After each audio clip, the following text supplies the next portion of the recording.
What does it cost for a loaf of bread in Zimbabwe, the hyperinflation capital of the planet? Well, in 2008, as we mentioned, the price of a loaf of bread there was 35 million Zimbabwean dollars. Our next guest is the noted Wall Street investor Marc Faber, and he's concerned America could be headed towards a hyperinflation nightmare of its own. He joins us now from Zurich, the editor and publisher of the Gloom, Boom, and Doom report. Marc Faber, always wonderful to have you with us, sir. And you've caught a lot of people's attention, I know, talking about the real risk of hyperinflation in the United States. First, could you define what hyperinflation would be? It's not necessarily 17,000%, right? Yes, I think, say 100% per annum would already qualify as hyperinflation, because if it's every year, then obviously the purchasing power of money depreciates very quickly. So what would put the United States in a situation like that? I mean, most people hear that and think, oh, that must just be impossible. This is the United States. Well, let's break down the economic history of the U.S. in two periods. The first period, 1800 to 1913, when the price level was stable and actually moderately falling. We had a deflationary boom. The U.S. had 4 million people, inhabitants in 1800, and in 1910 it had 90 million people. We had the entire industrialization of the United States, the construction of the railroads, the canals, electricity, the first cars, first airplanes, and so forth, under a stable price level. Then the introduction of the Federal Reserve in 1913, and since then the US dollar has lost 95% of its purchasing power. We already had a lot of inflation, and this time it took 100 years to lose 95%. I think the next 95% loss in purchasing power will be very quickly.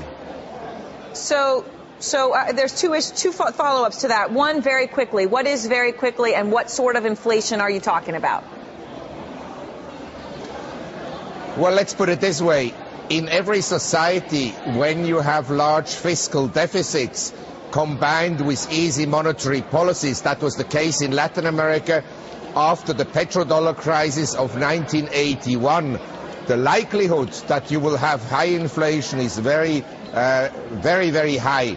And it happens relatively quickly. Say, if you look at the German hyperinflation, 1919 to 1923, it happened within 4 years. I'm not sure it will happen within 4 years in the US, but I could easily see rates of inflation, if they're measured properly, that we have to add, because the government now is understating the true rate of inflation massively. It's a lie what they publish, and to structure your monetary policy according to core inflation is another total misconception. So I think within 5 to 10 years' time we could have inflation rates of 10 to 20% in the US. 5 to 10 years' time, 10 to 20%. When you say the inflation is a lie on core, are you saying we should be looking at headline inflation, which does include those volatile food and fuel, or are you saying we should be using another number that might be even higher than headline? Yes, even higher, because you would have to weight the CPI. The CPI, essentially Consumer Price Index, is a basket of different goods and services. And if you underweight educational costs and if you underweight healthcare costs, then you come to a totally different result than if you would weight them properly. And before on your station, there was just someone that said insurance costs were rising at 9% annual rate. Yes. So, I mean, if you underweight these things, then obviously you get different results. That's a fair point, and I think something we should have a whole many more conversations about.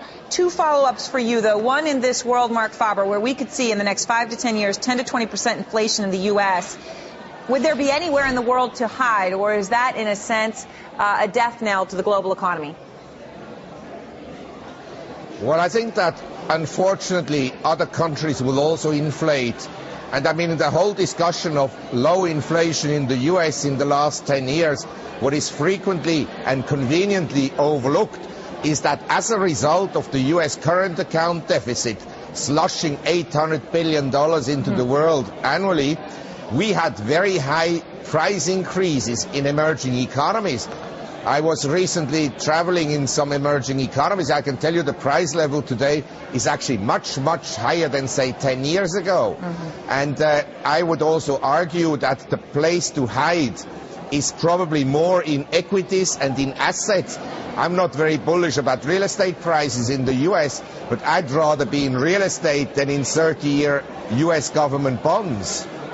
All right, well, Marc Faber, thank you very much for the food for thought. I think it's going to get a lot of people thinking in the trades. We appreciate it and have a nice weekend, sir.